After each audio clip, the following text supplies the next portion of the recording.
మెల్లగా తెల్లారిందో ఎలా వెలుతురే తెచ్చేసిందో ఇలా పోసి నవ్వులతో మెరిసే పసిపాపల్లా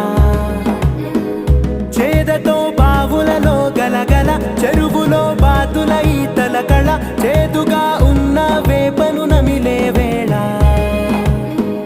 చుట్ట పొగ మంచుల్లో చుట్టాల పిలుపుల్లో మాటలే కలిపేస్తూ మనసారా మమతల్ని పండించి